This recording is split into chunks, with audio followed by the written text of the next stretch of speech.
اعوذ باللہ من الشیطان الرجیم بسم اللہ الرحمن الرحیم رب اشرح لی صدری ویسر لی امری واحلل عقدۃ من لسانی یفقہوا قولی رب یسر ولا تعسر وتمم بالخیر اللہم لا سہل الا ما جعلتہ سہلا وانت تجعل الحزن اذا شئت سہلا رب زدنی علما رب زدنی علما رب زدنی علما اللہم صلی علی محمد وعلی آل محمد کما صلیت علی ابراہیم وعلی آل ابراہیم انک حمید مجید اللہم بارک علی محمد وعلی آل محمد کما بارکت علی ابراہیم وعلی آل ابراہیم انک حمید مجید۔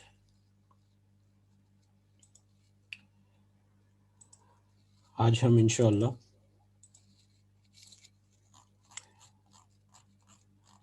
ریاض الصالحین کا باب نمبر 3 چیپٹر 3 جو ہے، جس کا عنوان صبر ہے، صبر، اس میں حدیث نمبر 45 نمبر حدیث جو ہے اسے انورڈ دیکھیں گے انشاءاللہ۔ صبر کا چیپٹر جو ہم پڑھ رہے ہیں یا دیکھ رہے ہیں، سن رہے ہیں، صبر کے 3 اہم جز یا 3 اہم سٹیجز یا 3 طرح کے صبر۔ ایک اللہ کی اطاعت میں صبر، اللہ تعالیٰ کے جتنے احکامات اور نبی کریم صلی اللہ علیہ وسلم کے جتنے احکامات اور ہدایات اور شرعیت کی جتنی ہمارے اوپر ریکوائرمنٹس ہیں ان کو پورا کرنا، اور ان کو پورا کرنے میں یا اللہ کے احکام کو بجا آوری میں جو تھوڑی بہت مشکلیں تکلیفیں آئیں ان کے اوپر صبر کرنا، پھر گناہوں کے بچنے کے لیے اپنے آپ کو مائل رکھنا اور کوشش رکھنا صبر کے ساتھ، اور پھر تیسری قسم صبر کی یا تیسری سٹیج کہ جب کوئی آزمائش آ جائے اللہ کی طرف سے، کوئی تنگی پرسی، تو اس صورت میں صبر کرنا اور اللہ کی طرف رجوع رکھنا۔ یہ صبر کے 3 اہم جز یا 3 اہم سٹیجز۔ ہم جو احادیث دیکھ رہے ہیں اس میں مختلف موضوعات جو ہیں وہ بیان کیے جا رہے ہیں، اور ان میں مختلف طرح کے واقعات اور مختلف طرح کی جو سچویشنز ہیں ان کو ہم نے دیکھا۔ خاص کر جو آخری حدیث ہم نے پڑھی تھی پچھلی مجلس میں، حدیث نمبر 44 جو تھی، اس میں حضرت ام سلیم رضی اللہ تعالیٰ عنہ ان کا اور اب حضرت ابو طلحہ رضی اللہ تعالیٰ عنہ ان کا واقعہ، کہ کیسے جب ابو طلحہ باہر تھے کسی کام کاج کے سلسلے میں، جب باہر گئے ہوئے تھے تو ان کا بیٹا جو بیمار تھا وہ وفات پا گیا۔ جب وہ واپس گھر میں آئے تو ان کی بیوی جو ہیں یا وہ بچے کی ماں حضرت ام سلیم رضی اللہ تعالیٰ عنہ، انہوں نے انتہائی صبر کے ساتھ اور انتہائی اپنے دل کو جما کر انہوں نے اس سچویشن کو ٹیکل کیا، اور جب آئے حضرت ابو طلحہ واپس کام کاج سے تو انہوں نے اپنے بچے کا حال پوچھا، تو انہوں نے ان سے کہا کہ وہ تو پہلے سے زیادہ سکون کی حالت میں ہے۔ اس کے بعد انہوں نے ان کو کھانا وانا کھلایا، ان کے ساتھ رات بسر کی، اور جب وہ سکون میں آ گئے تو اس کے بعد انہوں نے ان کو بتایا، حضرت ام سلیم نے ابو طلحہ کو بتایا کہ اس طرح سے آپ کا بیٹا جو ہے وہ تو اس دنیا میں نہیں رہا۔ پھر یہ واقعہ جب نبی کریم صلی اللہ علیہ وسلم کے پاس آیا تو انہوں نے ان کو خوشخبری سنائی کہ تمہیں بیٹا ملے گا، اور پھر اس بیٹے کو پھر گٹی جو ہے، گٹی جیسے ہم کہتے ہیں، وہ بھی نبی کریم صلی اللہ علیہ وسلم نے دی۔ تو یہاں پر ایک صبر کا بہت اعلیٰ مقام جو ہے وہ بیان ہوا، اور اس سے پہلی احادیث میں بھی ہم نے دیکھا، خاص کر وفات کے موقع پر اور عام طور پر دوسری مصیبتوں کے موقع پر یا دوسری قسم کی آزمائشوں کے موقع پر، جیسے ہی کوئی تکلیف یا آزمائش آن پڑے اسی وقت فوراً اللہ کی طرف رجوع کرنا اور صبر کے ساتھ اس سچویشن کو ٹیکل کرنا، حقیقت میں یہی صبر ہے، اور جو ایسا کرتا ہے اللہ کے نزدیک اس کا مقام جو ہے وہ بہت بلند ہے۔ ہم اگلی احادیث کی طرف اگر بڑھیں تو آگے آنے والی کچھ احادیث جو ہیں وہ ہمارے روزمرہ کے معمولات میں ایک بہت ہی اہم جو معاملہ ہوتا ہے وہ ہے غصے کا۔ غصہ، جب ہمیں غصہ آ جاتا ہے یا کوئی دوسرا اگر اشتعال دہلائے تو ہم غصے میں آ جاتے ہیں، تو اس غصے میں آ کر اپنے آپ کو قابو میں رکھنا، اس غصے میں بھی اپنے آپ کو قابو میں رکھنا، یہ بھی صبر کی ایک بہت اعلیٰ قسم ہے، اور اس کے بھی بہت اچھے درجات ہیں اللہ کی نظر میں، کیونکہ غصے کی حالت میں در حقیقت شیطان جو ہے وہ وسوسے ڈالتا ہے، وہی راغب کرتا ہے گناہ کی طرف یا زیادتی کی طرف۔ تو دیکھتے ہیں اگلی احادیث میں نبی کریم صلی اللہ علیہ وسلم نے کیا فرمایا ہمیں۔ اللہ تعالیٰ سے دعا ہے کہ ہم جو دیکھ رہے ہیں، جو سن رہے ہیں، اللہ تعالیٰ ہمیں ان کو صحیح معنوں میں سمجھنے کی اور صحیح معنوں میں اپنی زندگیوں میں اپنانے کی بھی ہمت اور توفیق عطا فرمائے، آمین یا رب العالمین۔ حدیث نمبر 45 دیکھتے ہیں۔ حضرت ابو ہریرہ رضی اللہ تعالیٰ عنہ سے روایت ہے کہ رسول اللہ صلی اللہ علیہ وسلم نے فرمایا، طاقتور وہ نہیں جو بچھاڑ دے، اصل طاقتور وہ ہے جو غصے کے وقت اپنے نفس پر قابو رکھے۔ یہ حدیث کہنے میں صرف 1-2 لائنز ہیں، لیکن پریکٹیکلی بہت وسیع معنی رکھنے والی اور بہت وسعت کے ساتھ ہماری زندگیوں میں اس کی امپلیمنٹیشن کرنے والی ایک حدیث ہے، جس میں بہت وضاحت کے ساتھ اور بہت سادہ الفاظ میں اور بہت کھلے الفاظ میں یہ ہمیں ملتا ہے کہ طاقتور وہ نہیں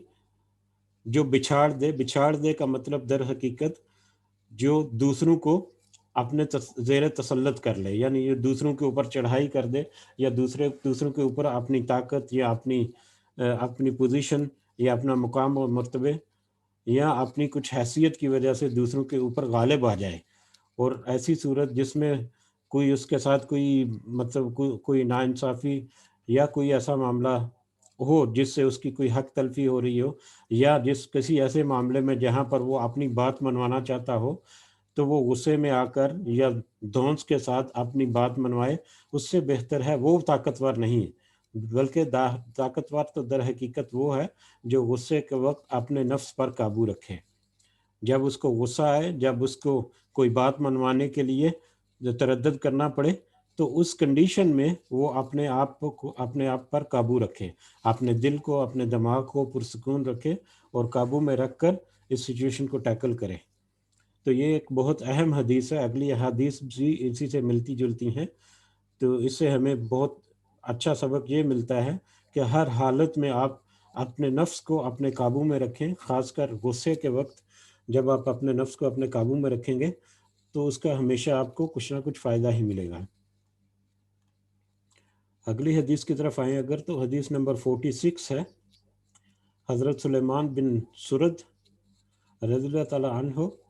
وہ بیان کرتے ہیں کہ نبی کریم صلی اللہ علیہ وسلم کے ساتھ بیٹھا ہوا تھا، میں نبی کریم صلی اللہ علیہ وسلم کے ساتھ بیٹھا ہوا تھا کہ 2 آدمی ایک دوسرے کو گالی گلوچ کر رہے تھے۔ ان میں سے ایک کا چہرہ مارے غصے کے سرخ ہو گیا اور اس کی رگیں پھول گئیں۔ رسول اللہ صلی اللہ علیہ وسلم نے اسے دیکھ کر فرمایا، میں ایک کلمہ جانتا ہوں، اگر یہ اسے پڑھ لے تو اس کا غصہ دور ہو جائے گا۔ اگر یہ شخص کہہ لے کہ اعوذ باللہ من الشیطان الرجیم، یعنی میں شیطان مردود سے اللہ کی پناہ میں آتا ہوں، تو اس کا جوش و غضب ختم ہو جائے گا۔ لوگوں نے اس سے کہا کہ نبی کریم صلی اللہ علیہ وسلم نے فرمایا ہے کہ شیطان مردود سے اللہ کی پناہ طلب کر۔ اب اس حدیث میں ہمیں ایک ہدایت یا ایک رہنمائی یا غصے پر قابو کرنے کے لیے ہمیں ایک ٹوٹکا بھی بتایا جا رہا ہے۔ ایک واقعے کے ساتھ. واقعہ یہ ہے کہ دو آدمی آپس میں گالم گلوچ تھے، بہت لڑ رہے تھے، جھگڑ رہے تھے کسی وجہ سے. تو ان میں سے ایک جو ہے وہ کچھ اس کا غصہ جو ہے وہ اس کے اوپر غالب آ گیا، یعنی وہ اپنے آؤٹ آف کنٹرول ہو گیا، وہ اس کا چہرہ سرخ ہو گیا اور اس کی رگیں پھول گئیں. جب انسان انتہائی غصے کی حالت میں ہوتا ہے اور وہ اپنے آپے سے باہر ہو جاتا ہے تو اس کی رگیں اگر آپ دیکھیں تو گلے میں جو اس کی وینز جا رہی ہوتی ہیں وہ پھول جاتی ہیں. یہ غصے کی، انتہائی غصے کی بھی ایک کیفیت کا مظہر ہے جو عام طور پر نظر بھی آ جاتا ہے. تو ایسی حالت میں نبی کریم صلی اللہ علیہ وسلم نے ایڈوائز کیا کہ اتنا غصہ جب کسی کو آ جائے اور وہ غصے میں اپنے قابو سے باہر ہو جائے تو اس کو چاہیے کہ وہ اعوذ باللہ من الشیطان الرجیم پڑھے، یعنی وہ اللہ کی پناہ مانگے شیطان مردود سے. تو اس سے اس کا جوش یا غصہ جو ہے اس کو قابو کرنے میں اس کو مدد ملے گی، بلکہ اس کا غصہ جو ہے اس کو وہ ختم ہو جائے گا، اس کا غضب جو ہے وہ اس کے اوپر غالب آ جائے گا. تو یہ انتہائی اہم ہدایت ہمارے لیے، رہنمائی ہمارے لیے اس حدیث میں ملی کہ جب بھی کوئی غصہ آئے کسی بات پر اور آپ اپنے آپ پر قابو نہ رکھ سکیں تو آپ اعوذ باللہ من الشیطان الرجیم پڑھیں، تو انشاءاللہ اللہ تعالیٰ آپ کو اس کیفیت سے نکلنے میں اور غصے پر قابو کرنے میں ضرور مدد فراہم کرے گا. اسی اگلی حدیث نمبر 47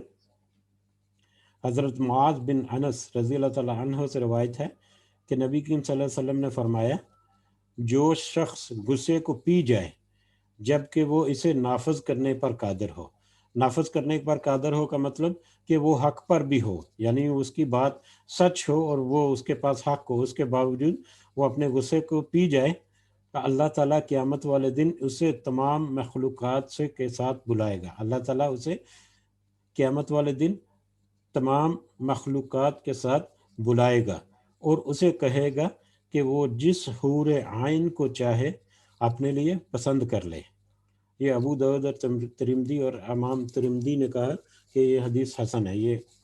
ابو داؤد اور ترمذی کی حدیث ہے اور حسن اور صحیح حدیث ہے کہ جو شخص حق پر ہونے کے باوجود اگر کوئی دوسرا اس کے اوپر کوئی دھونس جما رہا ہے اور اس کو اشتعال دلا رہا ہے اور اس کی حق تلفی کرنے کی کوشش کر رہا ہے، تو اس حالت میں بھی وہ اپنے آپ کو، اپنے غصے کو کنٹرول میں رکھے اور اپنے آپ کو، اپنے نفس کو قابو میں رکھے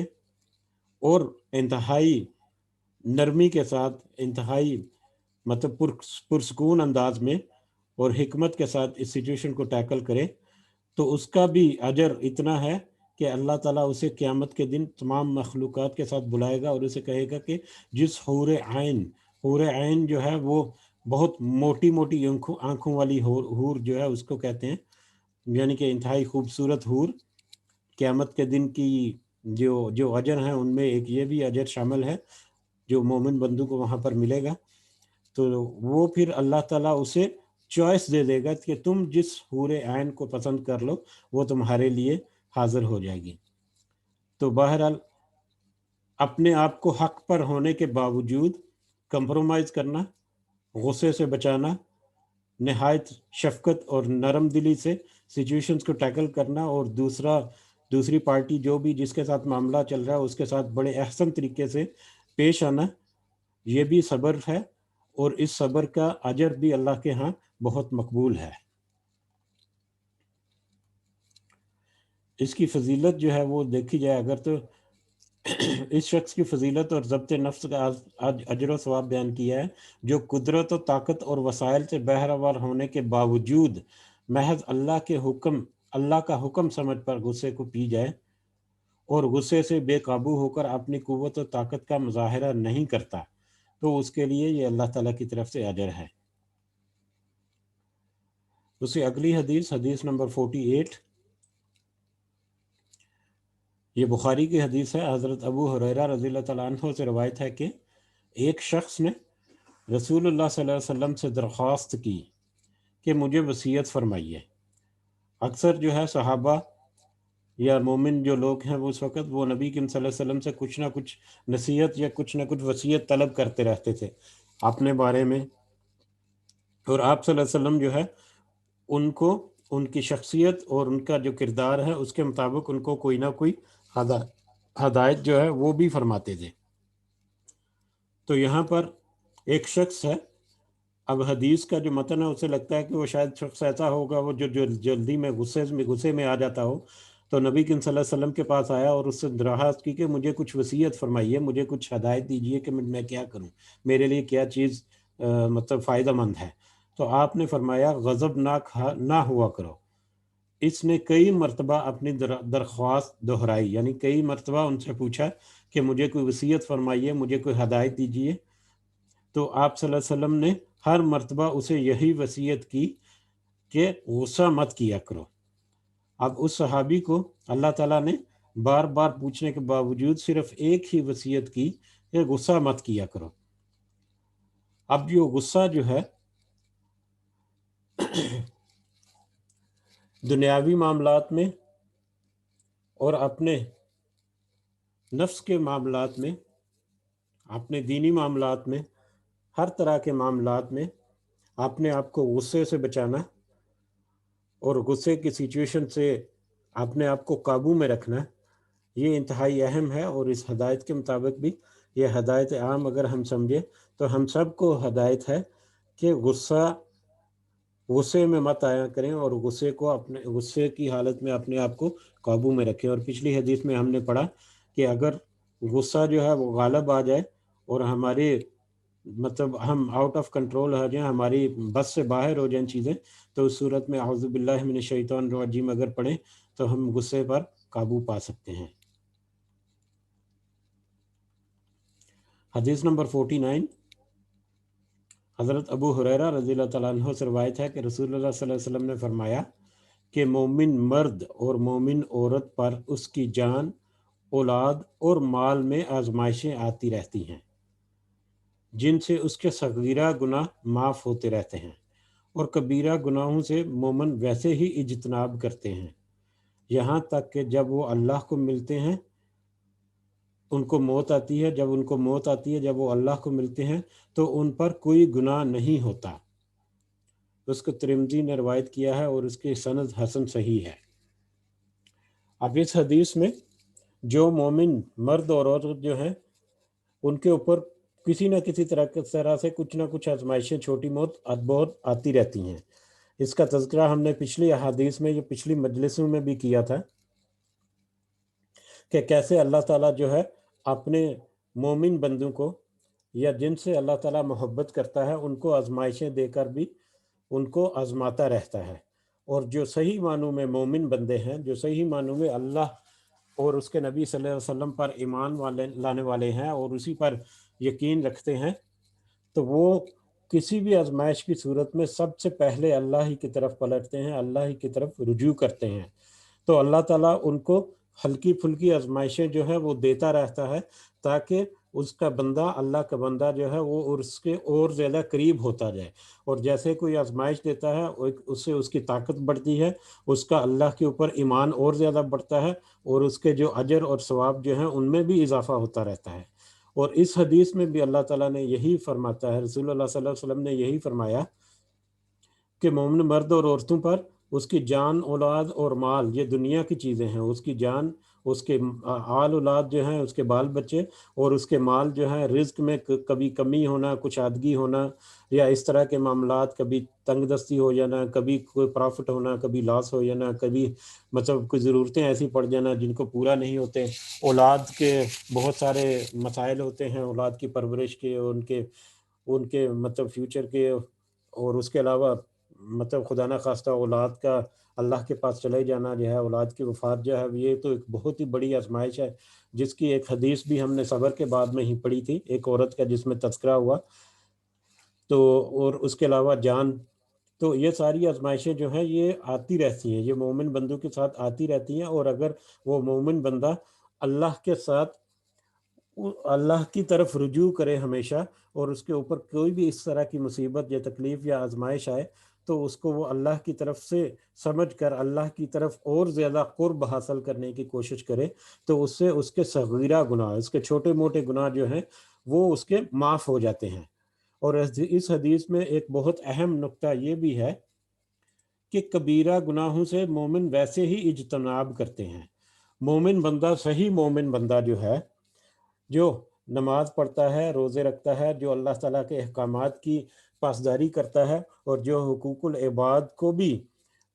خاطر میں رکھتا ہے، ہمیشہ ہمیشہ اس کو مطلب اہمیت دیتا ہے، تو ایسے لوگ جو ہیں وہ کبیرہ گناہوں کے قریب بھی نہیں پھٹکتے. کبیرہ گناہوں کو تو وہ بالکل ہی مطلب سوچتے بھی نہیں، اور صغیرہ گناہ بھی جان بوجھ کر نہیں کرتے بلکہ ان سے ہو جاتے ہیں.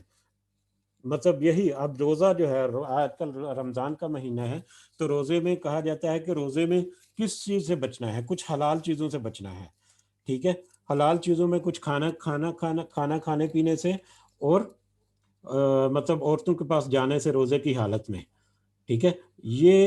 یہ چیزیں جو ہیں ان سے بچنا ایک خاص مدت کے لیے یہ روزہ ہے. اس کے علاوہ روزے کے سے بچنے کے لیے یہ کہا جاتا ہے کہ آنکھ کا بھی روزہ ہے، کہ آنکھ سے کوئی ایسا کام نہ کرے، کوئی ایک ایسی چیز نہ دیکھے جو گناہ ہو. چل کے جانا جو ہے وہ اس جو ہاتھوں کا روزہ ہے، ہاتھوں سے کوئی ایسا کام نہ کرے، چل کے جانا. اب یہ ساری چیزیں جو ہیں یہ تو ویسے ہی گناہ ہیں، یہ تو ویسی ہی وہ چیزیں جن سے بچنا ہے وہ تو ویسے ہی ممنوع ہیں. ٹھیک ہے، اب مومن کے لیے رمضان کے پیریڈ میں ایسی چیزوں سے بچنا کا مطلب یہ ہے کہ اپنے ہاتھ کی حفاظت کرے، اپنی آنکھوں کی حفاظت کرے، اپنے قدموں کی حفاظت کرے.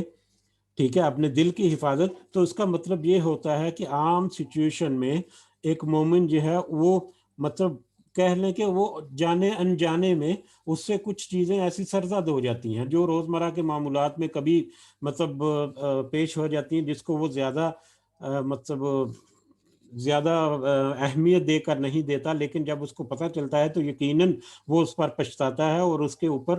وہ سمجھتا ہے کہ اس سے ایسا ہو گیا تو وہ اس سے رجوع بھی کرتا ہے اللہ کی طرف. لیکن رمضان میں پھر وہ مومن جو ہے وہ ایکسٹرا آرڈنری کیئر ہو جاتا ہے.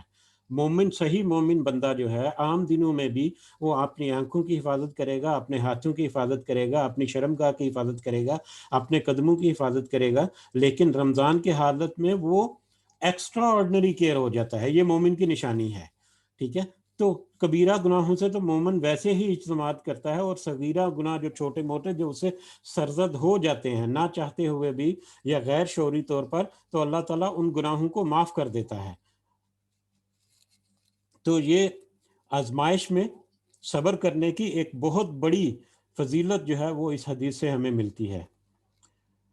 اس کے بعد حدیث نمبر 50 اگر دیکھیں ہم، یہ حدیث نمبر 50 میں اس کو مختصر انداز میں اگر بیان کریں تو حضرت ابن عباس سے روایت ہے کہ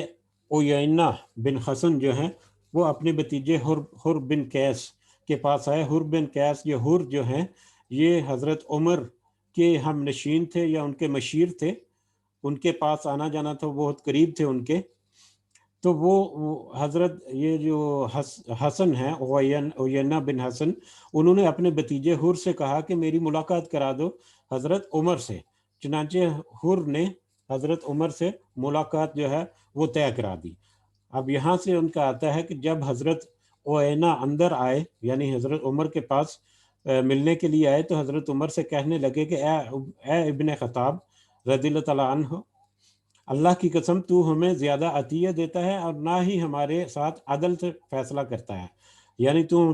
آپ ہمیں زیادہ مال بھی نہیں دیتے اور ہمارے بارے میں عدل بھی نہیں کرتے. یہ عمر بن خطاب سے کہہ رہے ہیں جن کا عدل جو ہے وہ اس کی مثالیں جو ہیں وہ تو مطلب بہت کم ملتی ہیں.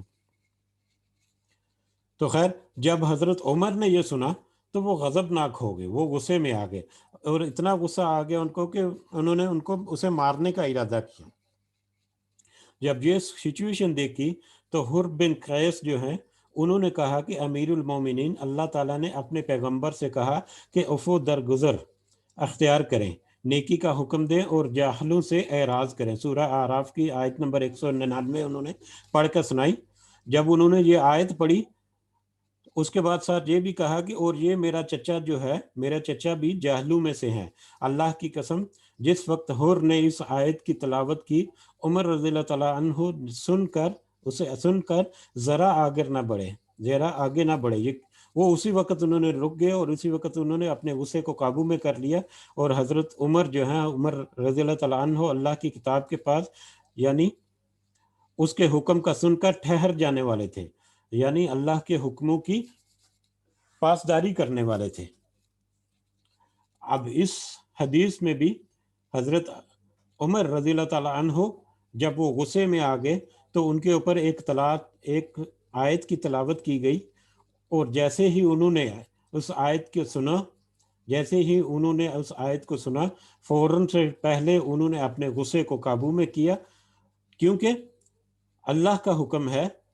کہ عفو درگزر کا اختیار کریں اور نیکی کا حکم دے اور جاہلوں سے اعراض کریں۔ اب یہاں پر بھی ایک امپورٹنٹ پوائنٹ ہمیں یہ ملتا ہے کہ عام طور پر جب کم علم والے یا ایسے بندے جو اس معاملے کو کم سمجھتے ہیں، کسی معاملے کو، یا ان کو زیادہ انفارمیشن نہیں ہے، جہاں عام طور پر جہالت کی وجہ سے، کم علمی کی وجہ سے کوئی ایسی بات کے اوپر ضد کرنا شروع کر دیں جو بلا وجہ ہی، بلا عذر ہی کیے جا رہے ہیں، تو ایسی صورت میں ایک غصہ جو ہے یا ایک غصے کی حالت جو ہے وہ بھی مطلب ظاہر ہونا شروع ہو جاتی ہے۔ تو ایسی حالت میں یہ سمجھ کر کہ جاہل جو ہیں یا علم کی کمی کی وجہ سے یا معلومات نہ ہونے کی وجہ سے اگر کوئی ایسا کر رہا ہے تو اس کے ساتھ اسی طرح سے مطلب ٹیکل کرنا اس سچویشن کو، اور جاہلوں سے اعراض کرنے کا مطلب کہ جاہلوں سے زیادہ کاؤنٹر آرگومنٹ نہیں کرنے، اور جاہلوں سے بس پورا معاملہ رکھنا جس سے بس بات چیت زیادہ نہ بڑھے، کیونکہ مطلب اس طرح کے لوگ جو ہیں وہ بلا حیل و حجت، یعنی بغیر کسی سیاق و سباق کے اور بغیر کسی لاجک کے بات کو ایسے کرتے ہیں اور بات کو بڑھاتے ہی جاتے ہیں، حالانکہ ان کو کچھ ایسا علم نہیں ہوتا۔ تو جاہلوں سے زیادہ مطلب طول دینے میں گفتگو کو اعراض کرنے کا بھی ہمیں درس ملتا ہے، اور عفو درگزر کرنا یعنی معاف کر دینا اور درگزر کر دینا، اس کا بھی ہمیں درس ملتا ہے اس حدیث سے۔ آگے حدیث نمبر 51، حضرت ابن مسعود رضی اللہ تعالیٰ عنہ سے روایت ہے کہ رسول اللہ صلی اللہ علیہ وسلم نے فرمایا کہ میرے بعد نارواں ترجیح دی جائے گی، کہ میرے بعد ناروا ترجیح دینے کا عمل ہوگا اور ایسے کام ہوں گے جنہیں تم برا سمجھو گے۔ صحابہ کرام نے سوال کیا، یا رسول اللہ صلی اللہ علیہ وسلم، ان حالات میں آپ ہمیں کیا حکم دیتے ہیں؟ یعنی اگر ایسے حالات آ جائیں تو آپ ہمیں کیا حکم دیتے ہیں؟ تو آپ نے فرمایا کہ تم وہ حق ادا کرو جو تمہارے ذمہ ہے، اور جو تمہارے حق دوسروں کے ذمہ ہوں ان کا سوال اللہ سے کرو۔ بخاری و مسلم کے متفق علیہ حدیث ہے۔ اب یہ حدیث جو ہے اس میں حضور نبی کریم صلی اللہ علیہ وسلم نے ایک پیشین گوئی کی، ٹھیک ہے؟ وہ پیشین گوئی کیا ہے کہ ایک وقت آئے گا جب ترجیح دی جائے گی ایسے لوگوں کو جن کا حق نہیں ہوتا، خاص کر جیسے آج کل دیکھا جائے کہ جابز وغیرہ جو ہیں ان میں ایسے لوگوں کو ترجیح دیتی ہے جو مطلب رشتہ دار ہیں، ریفرنسز کے تھرو ان کو موقع دیا جاتا ہے، مطلب یہ ایک زیادہ اہم ہے۔ اس کے علاوہ کوئی معاملات ایسے ہیں جن میں کسی کے ساتھ کی ضرورت ہے، یا کسی کو کوئی کام سونپنا ہے، یا کسی سے کوئی مدد کرنی ہے، تو فیورزم جو ہے، جو زیادہ پسند ہے ان کو زیادہ قریب کرنا، اور جو جن کے ساتھ زیادہ الفت نہیں، یا جن کے ساتھ کوئی تھوڑی انبن رہتی ہے حالانکہ وہ زیادہ حقدار بھی ہوں، تو ان کو تھوڑا سا پیچھے رکھنا، یہ سارے معاملات جو ہیں یہ اس میں آ جاتے ہیں۔ تو نبی کریم صلی اللہ علیہ وسلم نے یہاں پر ناروا ترجیح کرنے والوں کو مطلب کہ ایک پیشین گوئی کی کہ ایک ایسا وقت بھی آنے والا ہے۔ تو صحابہ کرام نے کہا کہ ہم ایسی صورت میں ہم کیا کریں؟ تو وہاں پر اللہ تعالیٰ کے نبی کریم صلی اللہ علیہ وسلم نے کیا خوبصورت مطلب ہمیں ہدایت فرمائی کہ تمہارے ذمہ جو دوسروں کا حق ہے اس کو وہ ادا کرو، یعنی تم اپنی ذمہ داریاں پوری کرو، اور دوسروں کا حق جو تمہارے ذمہ ہے اس کو تم اللہ کے اوپر چھوڑ دو۔ یعنی اگر دوسرے کو تمہارا حق نہیں دیتے تو تم اس کا سوال اللہ تعالیٰ سے کرو کہ یا اللہ یہ میرا حق ہے، تو ہی میرا مولا ہے، تو میرا یہ حق جو ہے میرے نصیب میں کر دے۔ یعنی صبر کے ساتھ کام کرنا ہے، جھگڑے کی طرف نہیں آنا ہے، اور کوئی اگر آپ کو حق نہیں دے رہا تو اس کو صلح فہمی کے ساتھ اس کو ٹیکل کرنا ہے، اور اگر مطلب آپ کے بس سے باہر ہے تو اللہ کی طرف رجوع کرنا ہے کہ اللہ تعالیٰ جو ہے وہ اس سے حق کا سوال کریں۔ تو یہ ایک بہت ہی خوبصورت پیغام ہے اس حدیث میں ہمارے لیے۔ اس کے بعد آخری حدیث ہے اس چیپٹر کی، وہ آج انشاءاللہ ہم کور کرتے ہیں. آیت نمبر حدیث نمبر 52. حضرت ابو یحییٰ السید بن حذیر رضی اللہ تعالیٰ عنہ، ان سے روایت ہے کہ ایک انصاری آدمی نے کہا، یا رسول اللہ صلی اللہ علیہ وسلم، آپ مجھے عامل کیوں نہیں بنا لیتے؟ یعنی کسی سرکاری کام پر مقرر نہیں فرماتے، کوئی عہدہ نہیں دیتے آپ مجھے. ٹھیک ہے، تو جس طرح فلاں فلاں شخص کو، کسی دوسرے شخص کو انہوں نے مطلب بتایا کہ فلاں شخص کو آپ نے یہ عہدہ دے دیا ہے، کسی کو مال کی حفاظت کے لیے دے دیا، کسی کو تجارت کے لیے، کسی کو مارکیٹ کی نگرانی کے لیے، تو مختلف لوگوں کو مختلف جو ذمہ داریاں تھیں وہ سونپتے تھے نبی کریم صلی اللہ علیہ وسلم. تو اس شخص نے کہا کہ مجھے بھی کوئی ایسا کوئی کام سونپ دیا کریں. ٹھیک ہے، تو آپ نے فرمایا کہ تم میرے بعد اس صورتحال سے دو چار ہوگے کہ دوسروں کو ترجیح دی جائے گی، پس تم صبر کرنا یہاں تک کہ مجھے قیامت والے دن حوض پر ملو، حوض کوثر پر ملو. یہ حوض کوثر کا یہاں پر تذکرہ ہے کہ اگر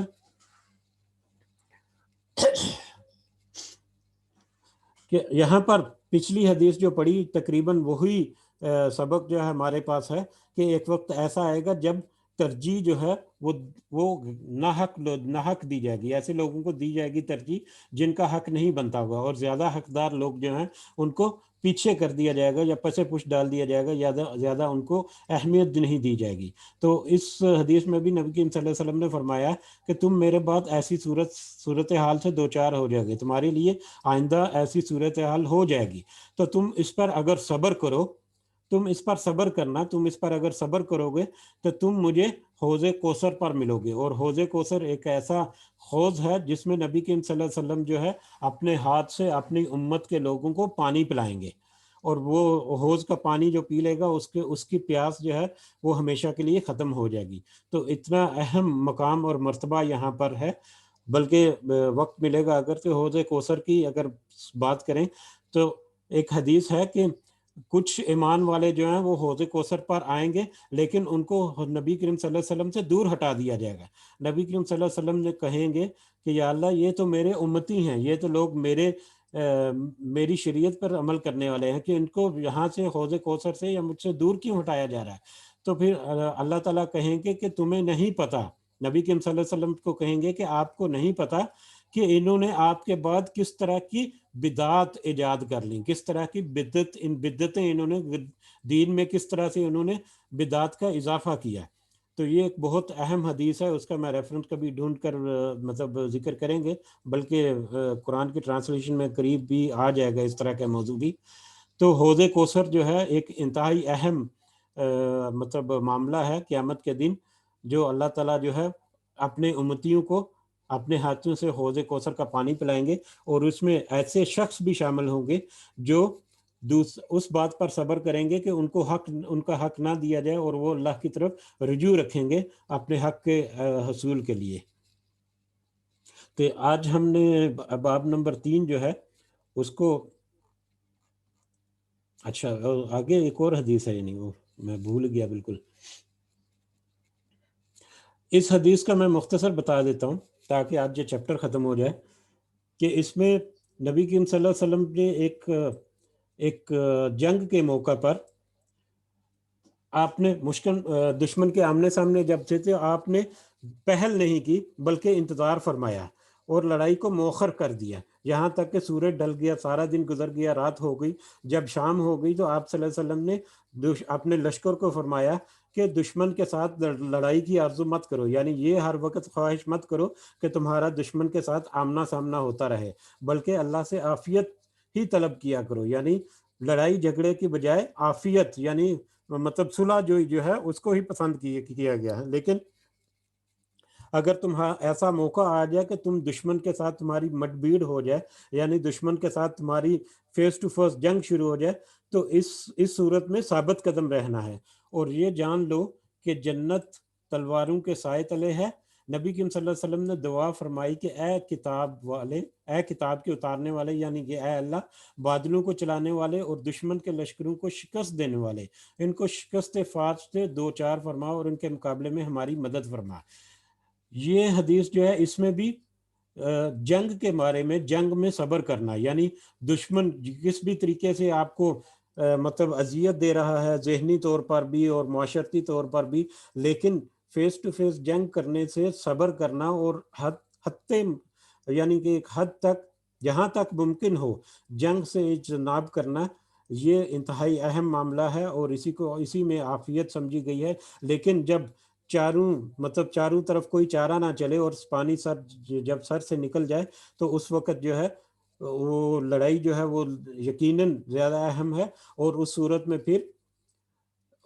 میں پھر ثابت قدمی کا بھی اس حدیث میں پیغام دیا گیا ہے۔ تو یہ آخری حدیث تھی ہمارے اس باب کی۔ اللہ تعالیٰ سے دعا ہے کہ ہم نے جو بھی حدیثیں پڑھی ان کو صحیح فہم عطا کرے اللہ تعالیٰ ہمیں، اور جو ہم نے پڑھا سادہ الفاظ میں احادیث ہیں ان کو آپ ضرور ایک دفعہ پڑھنے کی کوشش کیجئے کچھ مختصر کر کے، تو بہت عام معنی اور بہت ہی ہمارے روزمرہ کی معاملات جو ہیں ان کے متعلقہ یہ احادیث ہیں۔ تو اللہ تعالیٰ سے دعا ہے کہ اللہ تعالیٰ ہمیں جو ہم نے پڑھا، جو سنا، ہم نے جو دیکھا، ان کو صحیح معنوں میں ہمارے دلوں میں بھی اتارے اور ہماری روزمرہ زندگی میں بھی اس کی افادیت سے ہم فائدہ اٹھا سکیں انشاءاللہ۔ جزاکم اللہ خیرن۔ سبحان ربک رب العزت عما یصفون وسلام علی المرسلین والحمد للہ رب العالمین۔ سبحانک اللہم و بحمدک اشہد ان لا الہ الا انت استغفرک و اتوب الیک۔ وما علینا الا البلاغ۔ السلام علیکم ورحمۃ اللہ وبرکاتہ۔